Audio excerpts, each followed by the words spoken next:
This July, Womanica has teamed up with Nike to tell the stories of elite athletes from history to today. We're celebrating the women who performed physical and mental feats in sports. We're talking about athletes. For stories of women who overcame societal barriers, personal struggles, and fierce competition to pursue their dreams of glory. Listen to Womanica all month long, wherever you get your podcasts.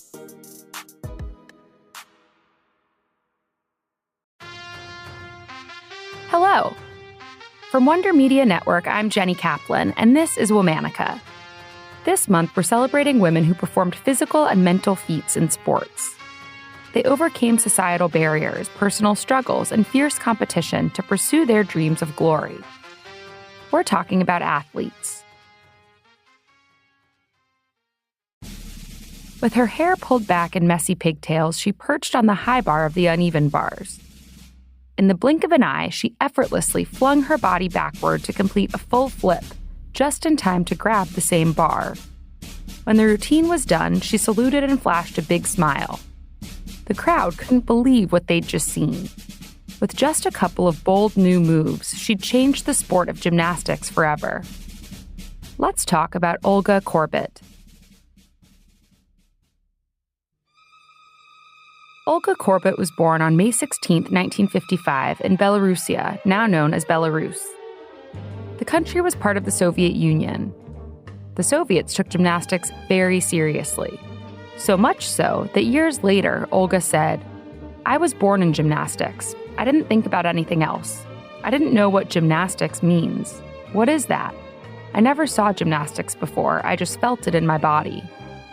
When Olga started gymnastics at 9 years old, it didn't take long for her to earn a spot at one of the elite schools.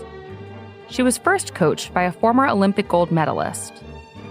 But when that coach recognized Olga's raw talent, she suggested that the school's head coach, Reinhold Knish, take over Olga's training. Reinhold was a gymnastics visionary. When he saw Olga's strength and willingness to take risks, he saw someone who could make his gymnastics dreams come true. At the time, gymnastics was less about acrobatics and more about poise and elegance. Gymnasts were often older, more experienced women who moved similarly to ballerinas. But Reinhold wanted the sport to evolve, and he knew tiny, fierce Olga was up for the challenge. In 1969, at the Soviet National Championships, Olga showed a different, more dynamic side of gymnastics. She debuted two tricks that no other gymnast had ever mastered: a backflip on the 4-inch wide balance beam and a backflip on the uneven bars. For the second skill, Olga stood on the high bar, tucked in a squat, and then launched her body into a backward somersault only to catch the same bar she had just leapt from. She was just 14 years old.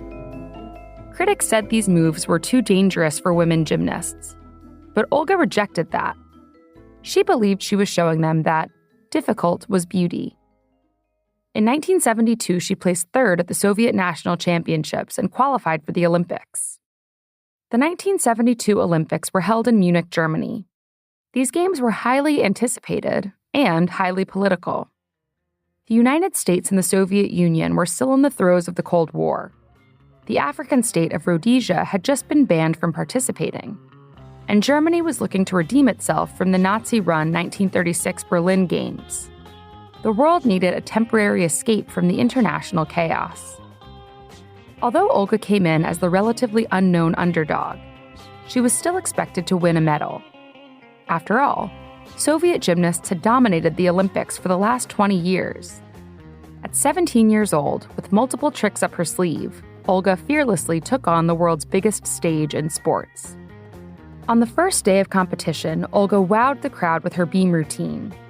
When she did the backflip, a hush fell over the stadium. No gymnast had ever done this at an international competition before. When she finished, the audience roared its approval.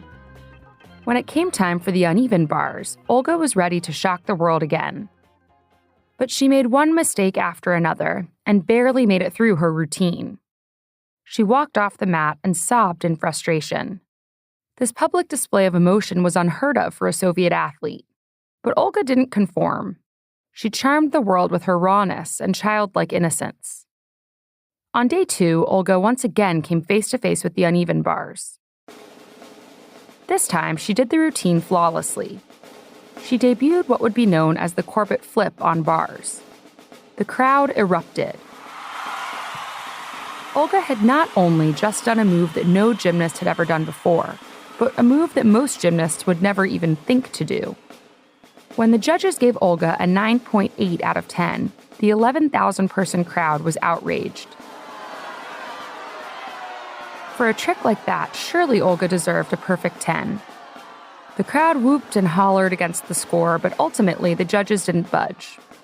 Olga took home the gold in balance beam floor and the team all around, but nabbed only the silver on bars. Still, Olga had made her mark on the sport. Dubbed the Sparrow from Minsk, she transformed a sport that was once very niche into entertainment for the masses. Overnight, Olga became an international superstar. She went on numerous world tours with the Soviet team. She was recognized everywhere. The fame was overwhelming. And on top of that, Olga was highly aware of the role she played for the Soviet government. According to Olga, her appearances at the various exhibitions helped show the world that the former Soviet Union is the best. When she met President Richard Nixon, he told her that her performance in Munich did more for reducing the political tension during the Cold War between our two countries than the embassies were able to do in 5 years. But 11 months after the Games, the International Gymnastics Federation banned the Korbut Flip due to safety concerns. Frustrated by the decision, Olga threatened to quit. She said, "Gymnasts are not guaranteed against injury. In effect, I am asked to revise my views on gymnastics without being given any choice in the matter. Gymnastics is about expression."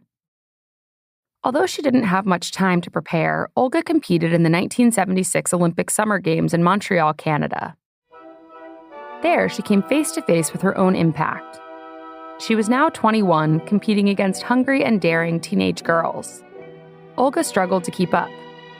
She finished the competition with just 1 silver medal on beam and a team gold medal. Olga had been replaced by the 14-year-old Romanian sensation Nadia Comaneci, who received gymnastics' first perfect 10. After the Montreal Games, Olga retired. She returned to the Soviet Union, got married, and had a son. Later, she became the first gymnast inducted into the International Gymnastics Hall of Fame. In 1986, there was an explosion at the Chernobyl nuclear power plant. Olga could see the cloud of radiation from her home in Minsk. She got involved in relief projects and raised money for victims of radiation poisoning. But in an effort to protect her family from harm, she moved to the U.S. and made a home in Atlanta, Georgia. There, she began a new life as a gymnastics coach. Today, Olga works as a private gymnastics coach in Scottsdale, Arizona. All month, we're talking about athletes. For more information, find us on Facebook and Instagram at Womanica Podcast. Special thanks to Liz Kaplan, my favorite sister and co-creator. Talk to you tomorrow.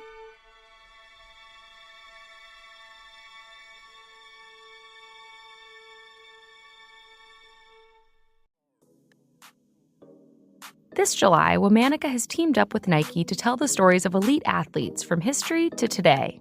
We're celebrating the women who performed physical and mental feats in sports. We're talking about athletes.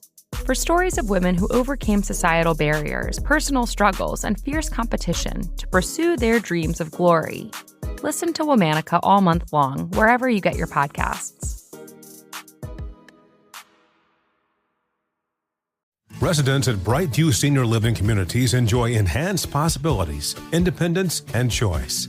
Brightview Dulles Corner in Herndon and Brightview, Great Falls, offer vibrant senior independent living, assisted living, and memory care services through various daily programs and cultural events. Chef-prepared meals, safety and security, transportation, resort-style amenities, and high-quality care. Everything you need is here. Discover more at brightviewseniorliving.com. Equal housing opportunity. In 2009, Mitrice Richardson was released from the Malibu Lost Hills Sheriff's Station, and she never made it home. Nearly a year later, Mitrice's remains were found in a canyon 6 miles from the station. Her death is Malibu's greatest unsolved mystery. I'm Dana Goodyear. In Lost Hills, Dark Canyon, what happened to Mitrice Richardson? Listen on the iHeartRadio app, Apple Podcasts, or wherever you listen to podcasts. Welcome to Criminalia. I'm Maria Tremarchi. And I'm Holly Fry. Together, we invite you into the dark corridors of history and true crime. For each season, we explore a new theme, from poisoners to stalkers, art thieves to snake oil salesmen. And tune in at the end of each episode as we indulge in cocktails and mocktails inspired by each story. Listen to Criminalia on the iHeartRadio app, Apple Podcasts, or wherever you get your podcasts.